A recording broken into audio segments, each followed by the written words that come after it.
जय हिंद साथियों, दिल्ली के जंतर मंतर से मैं अलका लांबा।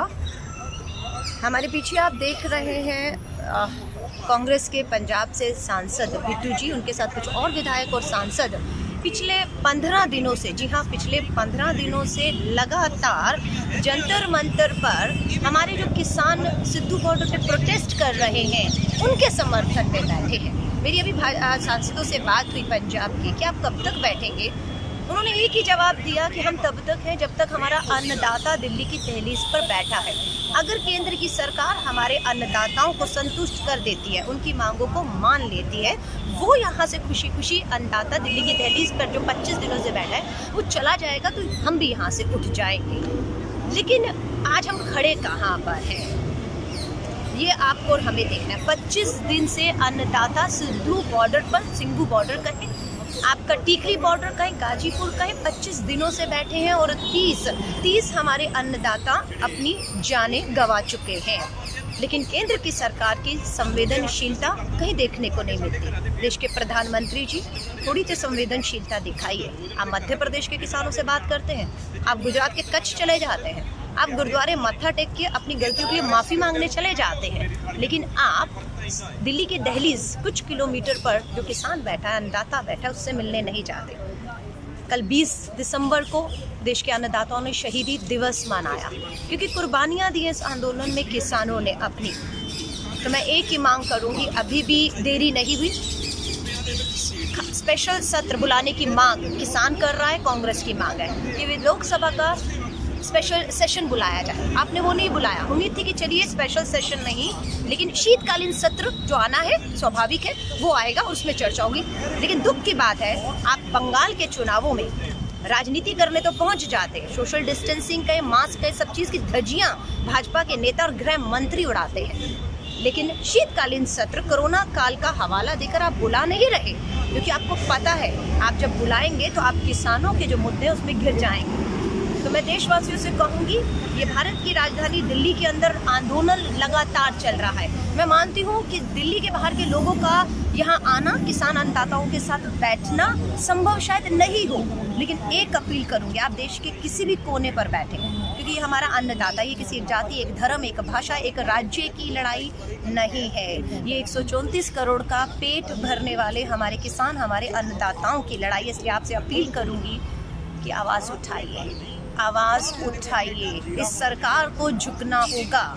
सरकार चाहती है हमारा अन्नदाता, हमारा किसान झुके, लेकिन अगर किसान झुका, किसान कदम पीछे हटाया, किसान ने हल छोड़ दिया, तो ये देश भुखमरी की कगार पर आ जाएगा।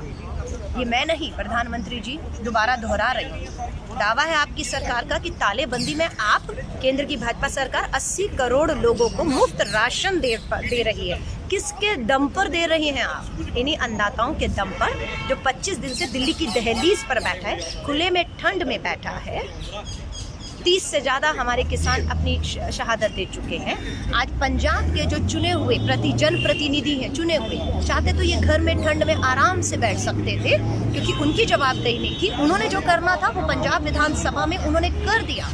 उन्होंने अपनी जिम्मेदारी, अपना फर्ज अदा किया। पंजाब के चुने हुए जनप्रतिनिधि कांग्रेस के विधायकों ने प्रस्ताव लेकर आए विधानसभा के अंदर, उस पर चर्चा की, उसे निरस्त किया और अपने कानून, जो किसानों के हित के कानून थे, वो पंजाब के ये विधायक लेकर आए, जो अब यहाँ आकर बैठे हुए हैं। तो मैं आपसे कहूँ, इनकी तरफ देखिए या ना देखिए प्रधानमंत्री जी, लेकिन अन्नदाताओं की तरफ देखिए, थोड़ी संवेदनशीलता दिखाइए। आज भी आपके नेता आज भी ये साबित करने पर लगे हैं कि कहीं ना कहीं आपकी गोदी मीडिया के माध्यम से लोगों में ये विश्वास बन जाए कि जो बैठा है वो अन्नदाता नहीं है, वो आज भी खालिस्तानी या आतंकी या किसी तरह की बकवासबाजी आपने खूब कही, खूब के लिए आपने भावनाओं को आहत किया। हमारे जो वहाँ पर किसान बैठे हुए हैं, लेकिन सारे खून के घूंट में कहें, वो लगातार पीते चले जा रहे हैं। बहुत उकसाया गया उनको वहाँ पर जो बैठे हुए हैं, लेकिन सलाम करती हूँ, हमारा युवा किसान भी है वहाँ पर बैठा हुआ, किसी के उकसाए में नहीं आया। एक युवा किसान जरूर, जो 15 दिन तक सिद्धू बॉर्डर पे बैठा था, वो उसने 15 दिन के बाद जाकर हताश निराश होकर अपनी जान दे दी, फांसी ले ली उसने। एक हमारे और पंजाब से हमारे करनाल के हमारे एक गुरुजी जो हैं, उन्होंने भी अपने आप को गोली से अपनी जान दे दी। मत इम्तिहान लीजिए, मैं बस यही कहूँगी। हाथ जोड़ के देश के प्रधानमंत्री जी निवेदन है, संवेदनशीलता दिखाइए। रास्ता क्या है आप भी जानते हैं, हम सब जानते हैं, रास्ता मात्र एक है। आपसे हाथ जोड़ कर निवेदन है, संसद का सत्र बुलाइए, तीनों काले कानूनों को रद्द करते हुए दोबारा चर्चा कराइए, और जो सिग्गू बॉर्डर पे किसान बैठे उन्हें कहिए वो ड्राफ्ट करें, वो बिल वो आपको ड्राफ्ट करके दिखाएंगे। पार्लियामेंट का सेशन बुलाइए, चर्चा कराइए। अगर ये किसानों का हित का है तो ये कानून उन्हें ही बनाने दीजिए, उन्हें ही बनाने दीजिए, ताकि कहीं से कोई ऐसी गुंजाइश नहीं रहे कि दोबारा कभी कोई आवाज़ उठ पाए। तो मैं आप सभी से कहूँगी हाथ जोड़कर, भाजपा अपनी गंदी राजनीति, बदनाम करने की राजनीति से एक अंतर्राष्ट्रीय साजिश बताने की राजनीति बंद करिए, क्योंकि आप बेनकाब एक बार नहीं अनेक बार हुए। शर्म कीजिए, हाथरस की बलात्कार, दलित बेटी के बलात्कार को अंतर्राष्ट्रीय साजिश बताया, उसमें आपने 100 करोड़ की फंडिंग बताया, उसे सरकार को बदनाम करने वाला बताया। अभी माफ़ी चाहूँगी, अजय बिष्ट उत्तर प्रदेश के मुख्यमंत्री, थोड़ी शर्म कीजिए।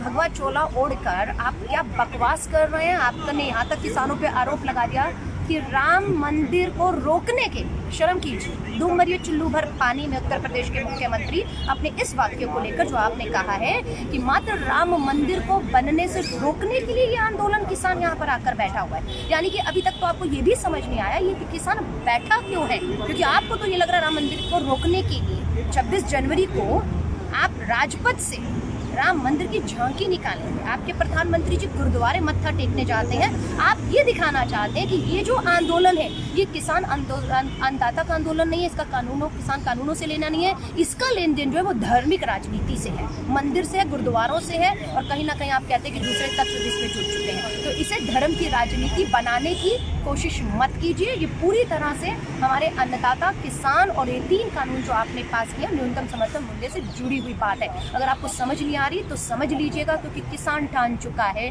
कि वो अब वापस नहीं जाएगा खाली हाथ। अब देश के 34 लोगों को कहूँगी, 134 करोड़ के लोगों को अब आपको तय करना है। एक तरफ वो सरकार है जो पूंजीपतियों के साथ खड़ी है, उनके बनाए हुए तालेबंदी के बिल को लाकर अध्यादेश के मामले से थोप देती है, और दूसरी तरफ हमारा अन्नदाता खड़ा है। मैं दिल्ली की, मुझे बिल्कुल मालूम है दिल्ली की सरहदें सील होंगी, राजस्थान का बॉर्डर सील है, आपका सिंगू बॉर्डर कहीं, आपका टिकरी बॉर्डर कहीं, गाजीपुर, सब सील होगा। आने वाले समय में हो सकता है कि आंदोलन और बड़े हो सकता है, दिल्ली के लोगों के लिए परेशानियां हो सकता है बड़े। मैं दिल्ली की बेटी, दिल्ली में पली बड़ी पैदा हुई है, राजनीति यही संघर्ष देखा है, मुझे मालूम है हमारी कठिनाइयाँ बढ़ेंगी, पर आज जो अन्नदाता बैठा हुआ है वो हमारे लिए ही बैठा हुआ है।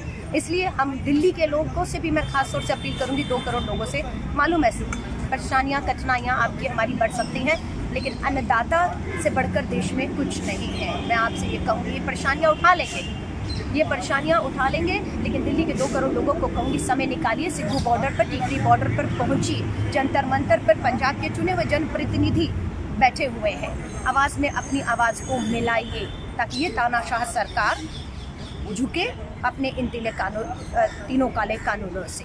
मैं पूरी ताकत से कहती हूँ, पंजाब के मुख्यमंत्री कैप्टन अमरिंदर सिंह जी हो, राजस्थान के मुख्यमंत्री हों, छत्तीसगढ़ के मुख्यमंत्री, सलाम है कांग्रेस की सरकारों को इस काले कानून पे सबसे पहले अगर किसी ने विधानसभा के सत्र बुलाकर इन काले कानून पर चर्चा करा के इन्हें निरस्त करके अपने कानून लाने का काम किया, तो कांग्रेस की तीनों सरकारों ने हमारे राहुल गांधी जी के निर्देश के बाद, सोनिया गांधी जी के आदेश के बाद वो किया, और जिसको करके हम कामयाब भी हुए।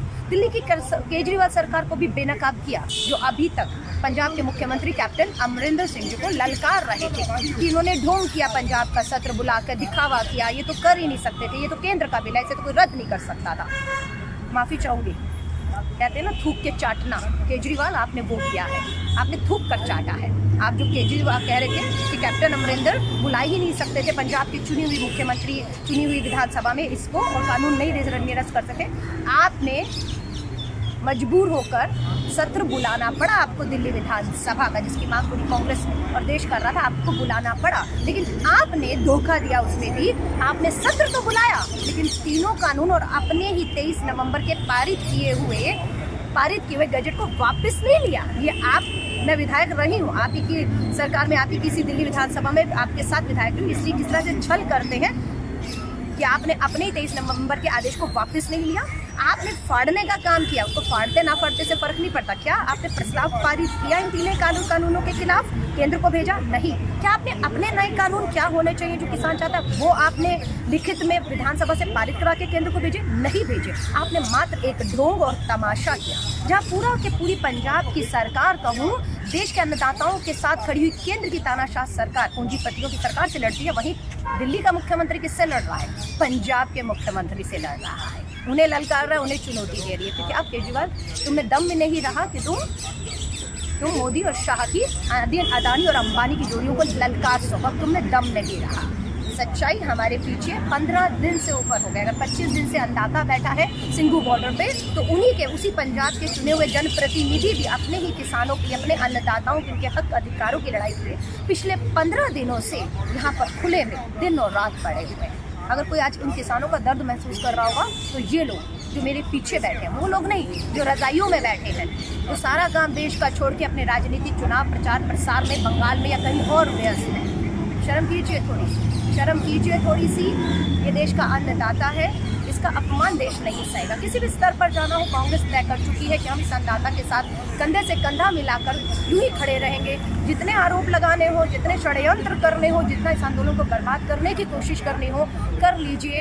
अब ठान तो ये देश भी चुका है कि अपने अन्नदाता को एक कदम पीछे नहीं हटने देगा। तो आप सभी से कहूँगी, साथ दीजिए हमारे अन्नदाताओं का। देश के आप किसी भी कोने पर बैठे हुए हैं, आवाज़ बुलंद करिए। केंद्र सरकार को मजबूर करिए कि वो संसद का विशेष सत्र तुरंत बुलाए और इन काले कानूनों को वापस लेते हुए नए कानून जो किसान बनाकर ड्राफ्ट भेजे उस पर चर्चा करे, उसे पारित करे, ताकि देश खुशहाली की तरफ जा सके। वरना आपने तो बर्बाद करने से कहीं कुछ छोड़ा नहीं है। देश की अर्थव्यवस्था हो, बेरोजगारी हो, महिलाओं के साथ बलात्कार हो, किसान हो, कुछ नहीं, पूरी तरह से देश बर्बादी की तरफ जा रहा है। लेकिन आप आप अपने एक सत्ता के नशे में इतना चूर हैं कि सब कुछ साफ होते हुए भी आप उसे देखना नहीं चाहते। प्रधानमंत्री जी, ये ढोंग तमाशे बंद करिए। किसानों की लड़ाई को एक धार्मिक रंग देने का काम मत करिएगा। अगर आप ऐसा करते हैं तो आप आग से खेल रहे हैं और उस आग में पता नहीं कितने जलेंगे। तो इसलिए आपसे कहूँगी, ये सब बंद करिए। सभी साथियों का धन्यवाद करती हूँ और किसानों की आवाज़ को बुलंद करिए। जय हिंद, जय भारत।